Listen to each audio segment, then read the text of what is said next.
In March 2012, the body of 28-year-old Rachel Barnes was discovered during renovations at Faithstone Ministries in Canyon, Texas.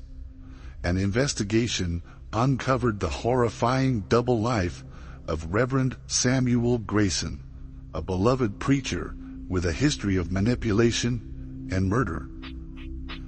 In April 2010, Grayson's relationship with music teacher Emily Parker marked the beginning of a chain of events that would lead to a shocking and bloody revelation. The Texas evening was warm, the kind of dry heat that clung to your skin.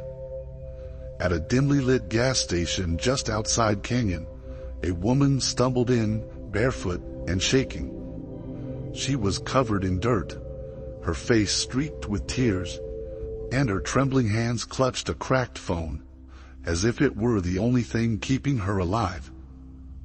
Her name was Emily Parker, a 35-year-old music teacher whose calm and structured life had been torn apart just hours earlier. Emily was known in the small town of Canyon for her gentle demeanor and passion for teaching.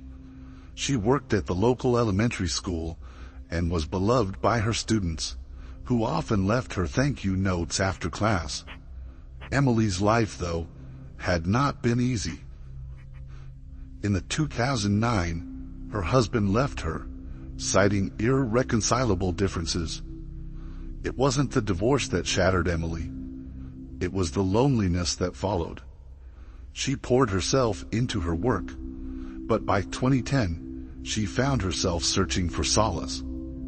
That's when she began attending Faithstone Ministries. Faithstone was a cornerstone of the Canyon community. Its leader, Reverend Samuel Grayson, was not just a preacher. He was a man of great influence.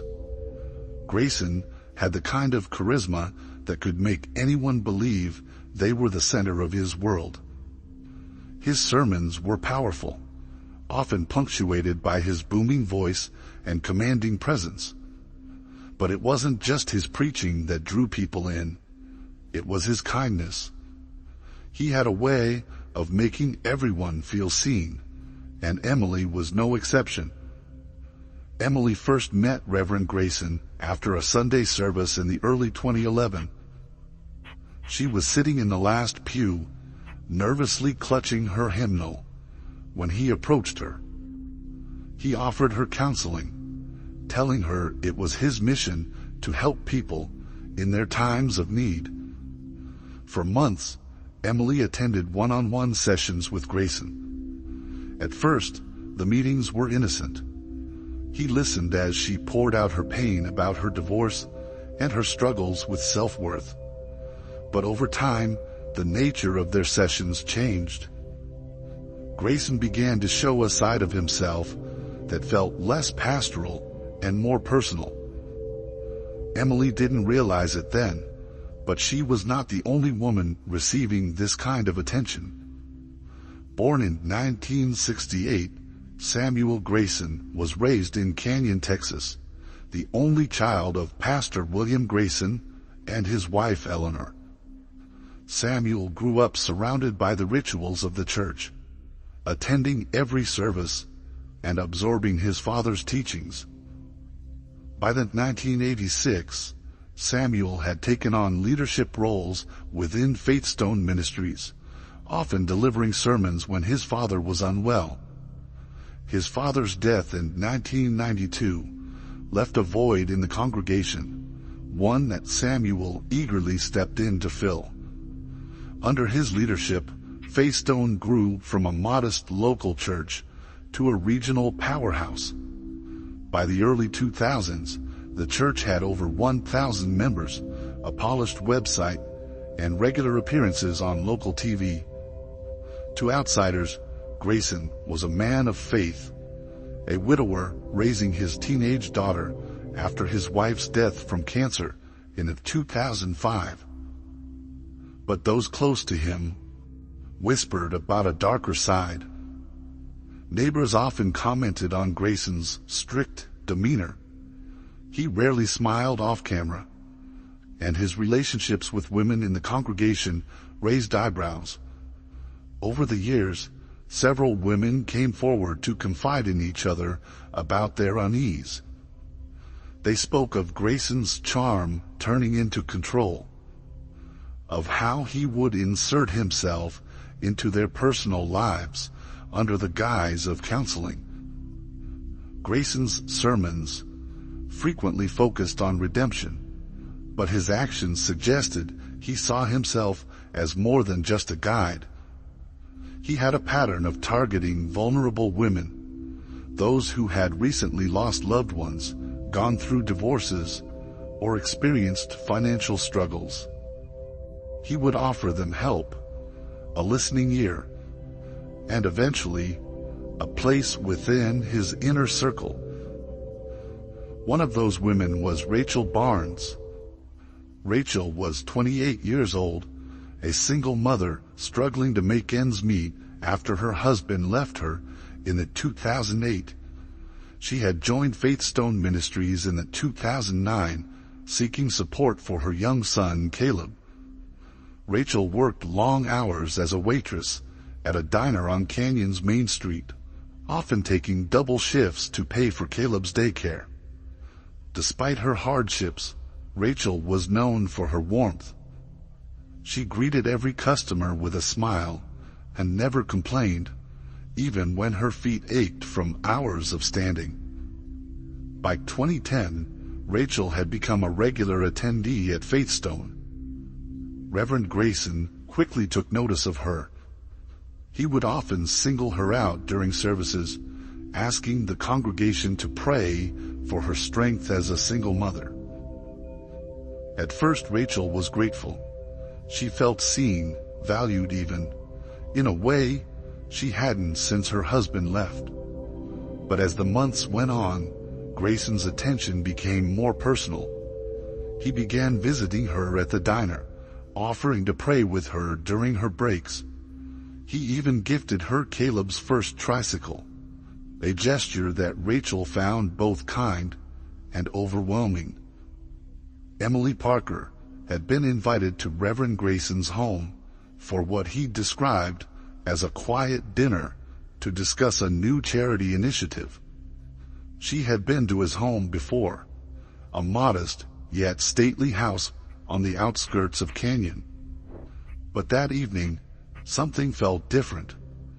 The house was unusually dark, the air thick with tension. Emily noticed Rachel's car parked in the driveway and felt a pang of jealousy, though she couldn't explain why. Inside, Grayson greeted her warmly, but quickly excused himself, saying he needed to finish a private session in his study. He instructed Emily to wait in the living room, where the only sounds were the ticking of a grandfather clock and the muffled voices coming from down the hall. Curiosity got the better of her. Emily tiptoed toward the study and pressed her ear to the door. What she heard froze her in place. Rachel's voice, trembling, pleaded for Grayson to let her leave. His voice, calm but menacing, responded with words Emily couldn't make out. Then came a sudden crash, followed by a muffled scream. Emily's heart raced. She leaned closer, her hand trembling as she turned on the recording app on her phone. Through the crack of the door, she saw Grayson standing over Rachel, a knife in his hand. Blood pooled beneath Rachel as she gasped for breath. Emily's instincts screamed at her to run, but she forced herself to stay silent long enough to record the evidence she knew she would need. As soon as Grayson turned away, Emily bolted. She ran through the house, out the side door, and into the night. The uneven ground cut her feet, but she didn't stop. By the time she reached the gas station 3 miles away, her body was shaking from adrenaline and exhaustion. Her only lifeline was the recording on her phone and the hope that someone would believe her story. Emily Parker was not the kind of person you'd expect to find entangled in a secretive relationship with a man like Reverend Samuel Grayson. At 35, Emily was a respected music teacher in Canyon, Texas, loved for her quiet strength and dedication to her students. But by 2010, her life had taken a sharp turn. The divorce from her husband had left her not only emotionally fragile, but also deeply lonely. She sought solace in Faithstone Ministries, drawn to its reputation as a haven for those in need. Reverend Grayson had a way of finding people when they were at their lowest. He had a presence that was both commanding and comforting, a combination that made it easy for people like Emily to trust him. During their first counseling session, Emily opened up about her feelings of failure and hopelessness. Grayson had listened intently, his gaze steady, and assured her that pain was a temporary test of faith. His words felt like an anchor in the storm of her emotions. Over the next few months, their sessions became more frequent. Grayson made her feel special, always finding time for her, even when the demands of the church seemed overwhelming. He spoke about the burden of leadership and how only a few people could understand the pressure he faced. Emily felt a connection growing between them, one that blurred the lines between spiritual guidance and something more intimate. By the late 2010, their relationship had crossed that line. At first, Emily told herself it was love. Grayson was charming and attentive, making her feel seen in a way she hadn't for years. But as their affair deepened, cracks began to show in his carefully crafted facade. He started to question her every move, growing jealous when she spent time with friends or mentioned casual conversations with male colleagues. He called it protective concern, but Emily felt the weight of his control tightening around her life. Still, she convinced herself that his intensity was a sign of his love. Unbeknownst to Emily, Grayson had another side she was only beginning to glimpse. While Emily was falling deeper into Grayson's orbit, another woman was being drawn in. Rachel Barnes, 28, was a single mother working tirelessly to support her young son, Caleb. Her struggles with childcare, long hours as a waitress, and financial instability made her vulnerable. She had been attending Faithstone Ministries since 2009, seeking hope in her faith. Grayson noticed her immediately. By 2011, Rachel had become a regular fixture at Grayson's private counseling sessions. To the congregation, her relationship with him seemed like that of a mentor and a mentee. But Emily began to notice subtle changes. She saw how Grayson's eyes lingered on Rachel during services, and how Rachel, once a reserved woman, seemed more withdrawn after their meetings. Emily started to feel uneasy, but dismissed her feelings as jealousy. It wasn't until early 2012 that Emily began to piece things together. Grayson's behavior had grown more erratic. He became more secretive, often disappearing for hours without explanation. When Emily questioned him, he would deflect, accusing her of mistrust. Determined to understand what was happening, Emily started keeping a journal. She noted the times Grayson mentioned Rachel, the overlaps in their schedules, and the cryptic remarks he made about helping those who need saving. Emily arrived at Grayson's home that evening expecting a quiet dinner. He had described it as a chance for them to reconnect after what he called the distractions of recent weeks. But the moment she stepped through the door, she sensed something was wrong. The house, usually filled with the sound of soft gospel music or the hum of activity, was silent. Even the air felt heavy, as though the walls themselves were holding their breath. Grayson greeted her at the door, his smile unusually tight. He mentioned a private spiritual session he was conducting in his study and asked Emily to wait in the living room. His tone was calm, almost casual, but something about his demeanor unsettled her. As he disappeared down the hall, she noticed his shirt cuff was stained, a small smudge of what looked like blood. Emily sat on the edge of the couch, her heart pounding.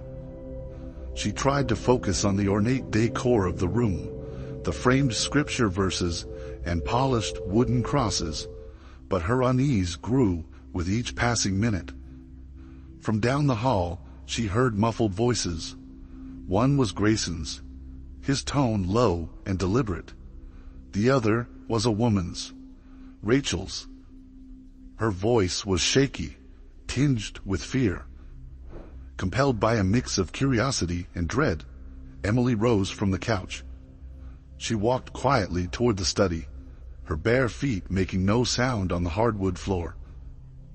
As she approached the door, the voices grew clearer.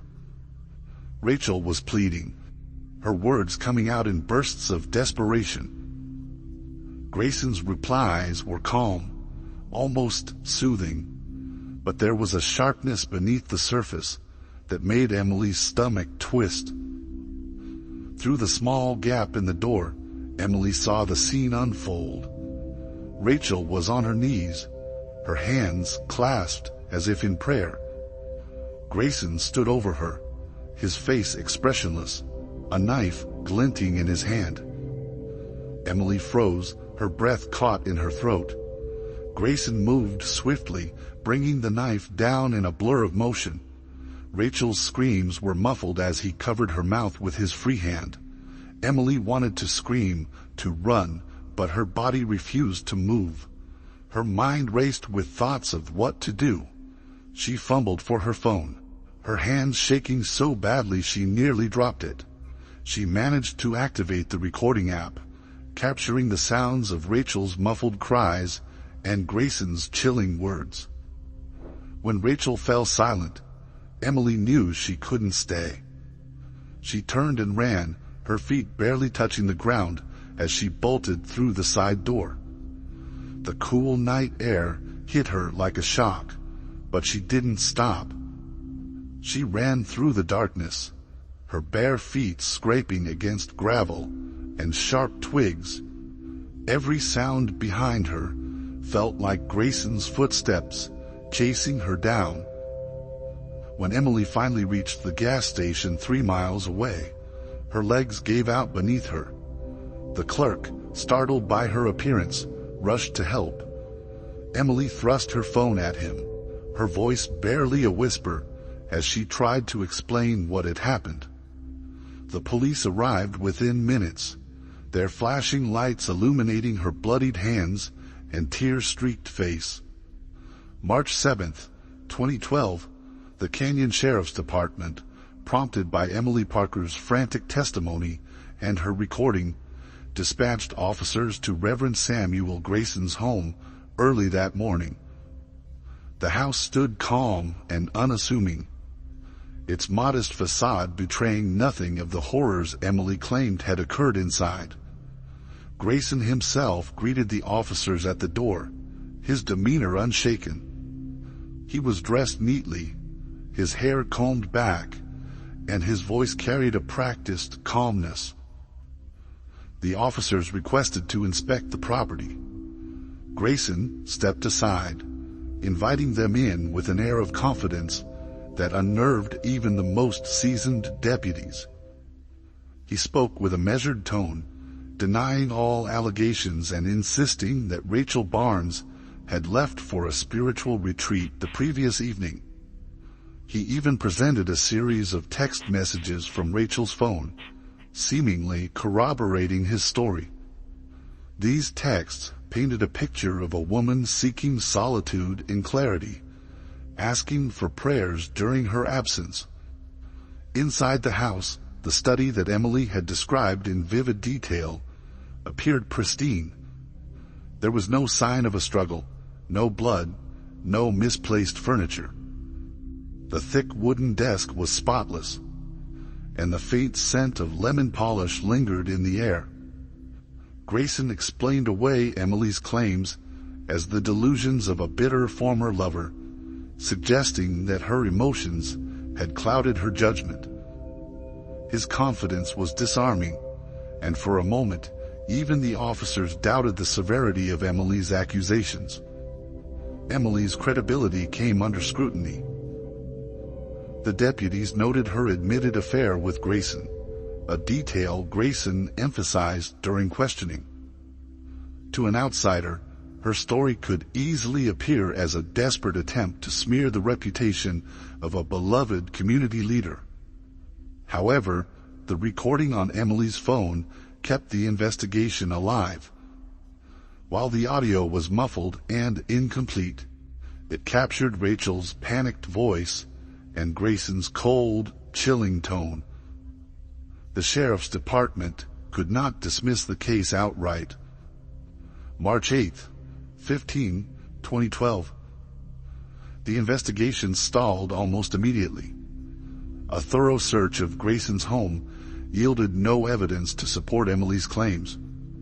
Forensic teams combed the property for days, focusing on the study where the alleged attack occurred.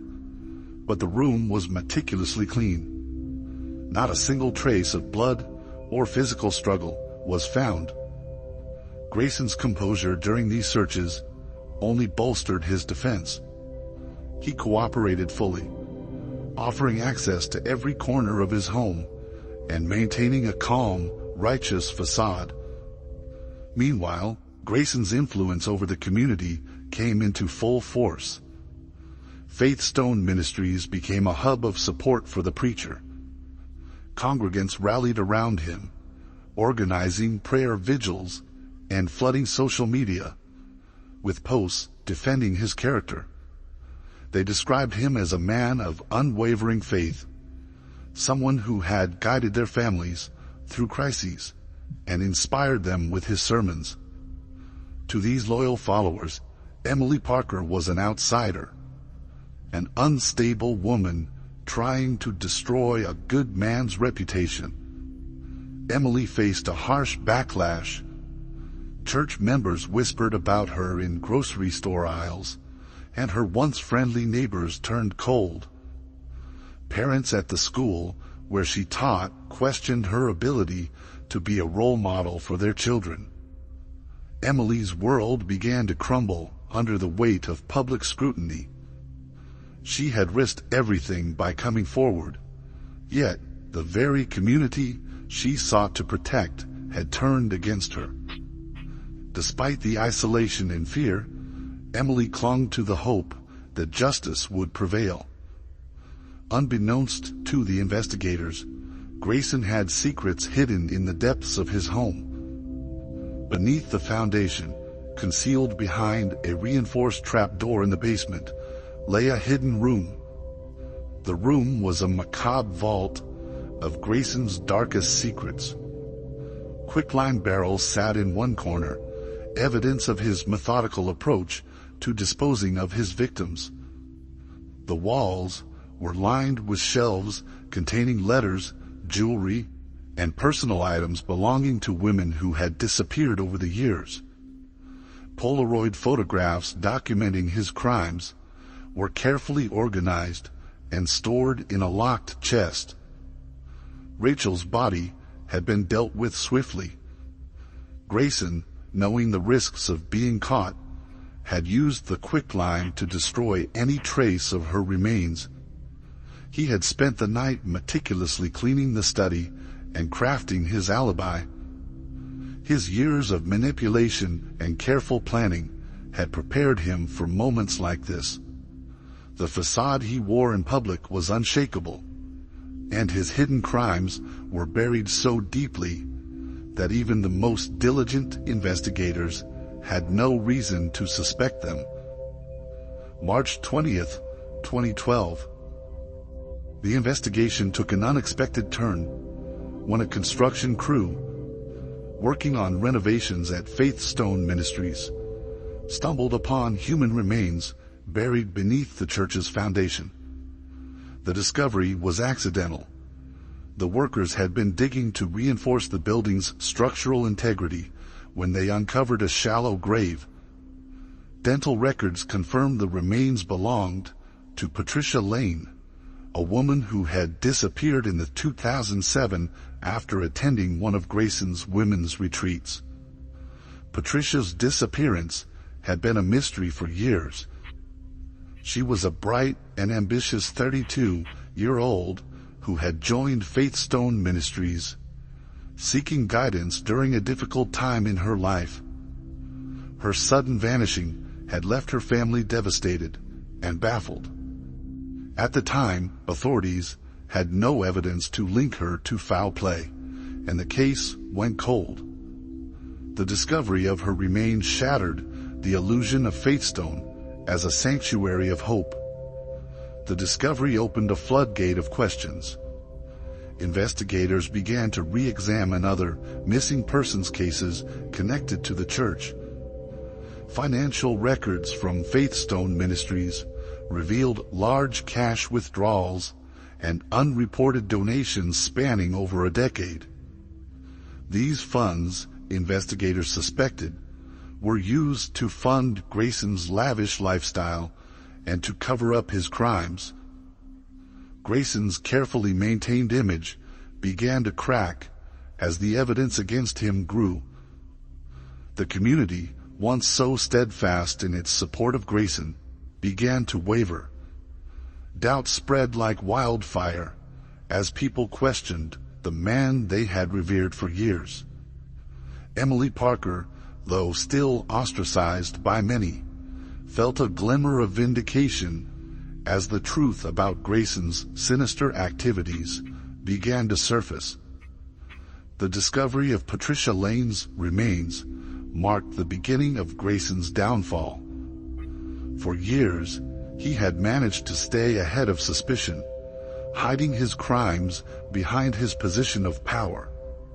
But the unearthing of Patricia's grave was a chilling reminder that no secret could stay buried forever.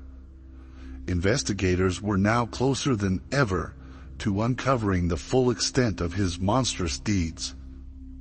April 5th, 2012. It was a bright Sunday morning, and the congregation at Faithstone Ministries gathered as they did every week. Families filled the pews, exchanging warm greetings and smiles, their Bibles clutched tightly as they prepared to hear another powerful sermon from Reverend Samuel Grayson.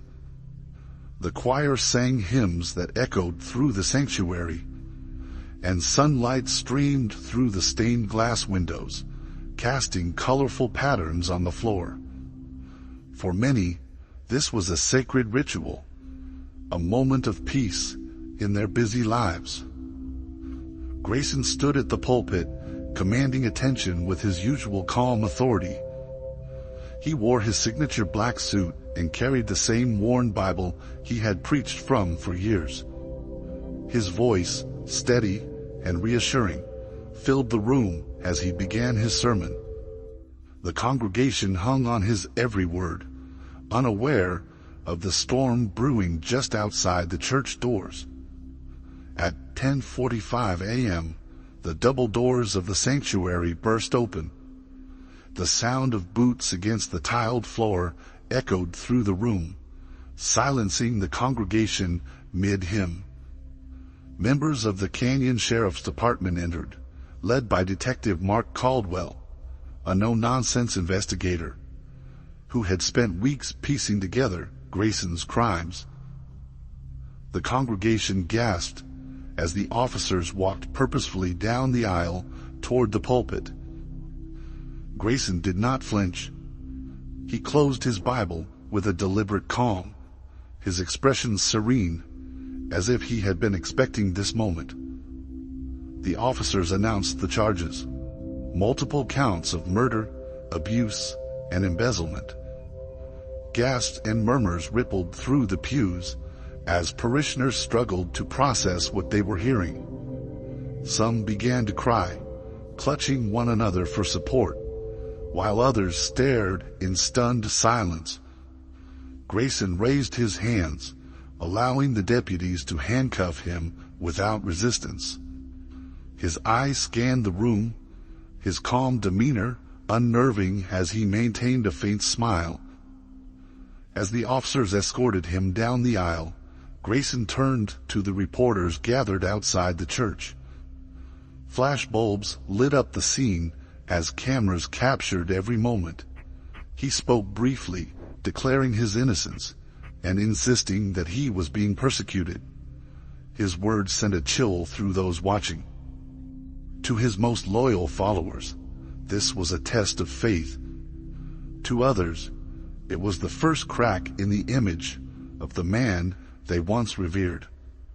The moment was surreal for Emily Parker, who watched the events unfold from a safe distance. She had fought tirelessly to bring Grayson to justice, and now, seeing him in handcuffs, she felt a complex mix of relief, anger, and lingering fear. It was a victory, but it came at a cost. The trial of Reverend Samuel Grayson began on August 12, 2012, in the Canyon County Courthouse. The case had drawn national attention, with media outlets dubbing him the pulpit predator. Crowds gathered outside the courthouse daily, holding signs that ranged from messages of support to demands for justice.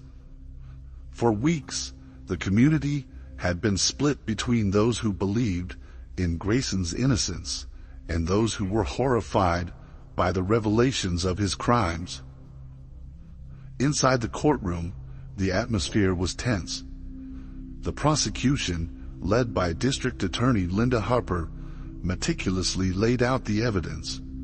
Harper, a seasoned attorney known for her sharp wit and determination, began by introducing the chilling discovery of Patricia Lane's remains beneath the church foundation.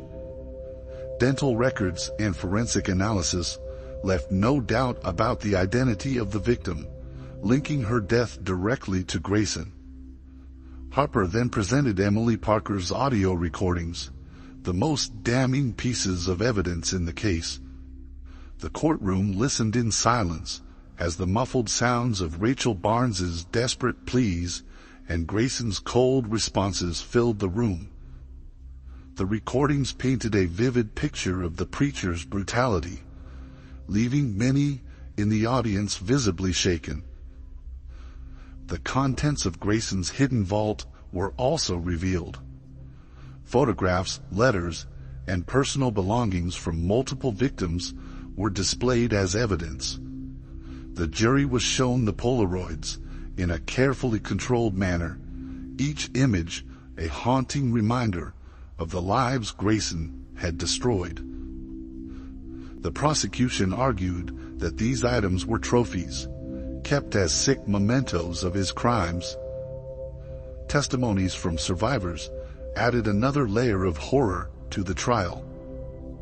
Women who had once been part of Grayson's congregation recounted how he manipulated and controlled them under the guise of spiritual counseling. One by one, they described how he preyed on their vulnerabilities, isolating them from their families, and using fear to maintain his power. The accounts were heartbreaking, each story a testament to the depth of his depravity. Emily Parker became the star witness. Her testimony detailed her relationship with Grayson, the gradual erosion of her trust, and the night she witnessed Rachel Barnes's murder. She spoke of the fear that gripped her as she recorded the scene, the desperation that drove her to run barefoot through the dark Texas night, and the isolation she endured after coming forward. Emily's courage in facing Grayson in court was evident, and her words left a profound impact on the jury. Throughout the trial, Grayson maintained his composure. He sat at the defense table, flanked by his attorneys, his expression unreadable. His legal team argued that the evidence was circumstantial and that Emily's testimony was motivated by jealousy and revenge. They suggested that the items in the vault were planted, a conspiracy to tarnish a man of God. But the weight of the evidence was undeniable. September 24th, 2012. After weeks of testimony, the jury deliberated for just 4 hours. The verdict was unanimous, guilty, on all counts. The courtroom erupted in a mix of gasps and muffled cheers as the judge delivered the sentence: life in prison without the possibility of parole. For the first time, Grayson's composure faltered. His faint smile disappeared, replaced by a cold, hard stare as he was led out of the courtroom. For Emily Parker and the other survivors, the verdict marked the end of a long and harrowing journey. It was a victory, but one that could never erase the scars left by Grayson's crimes. Faith Stone Ministries, once a symbol of hope for so many, was left in ruins, its congregation scattered, and its legacy forever tainted. The trial revealed the horrifying extent of Grayson's manipulation and abuse, exposing the darkness that had lurked behind his righteous facade for over a decade. It was a chilling reminder of how power and charisma could be weaponized, and how even the most trusted figures could harbor unimaginable secrets. After a 6-week trial, Grayson is found guilty of multiple counts of murder, fraud, and abuse. He is sentenced to life without parole, his fall from grace shocking the nation. Emily Parker moves out of Canyon, starting a new life but haunted by the memories of her near-death experience.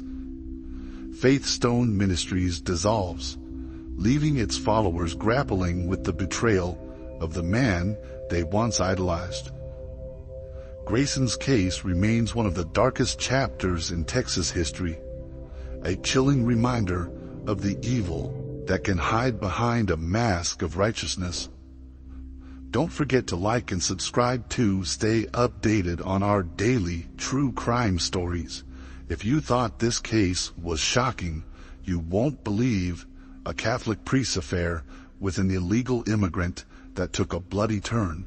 Check it out and share your thoughts in the comments below.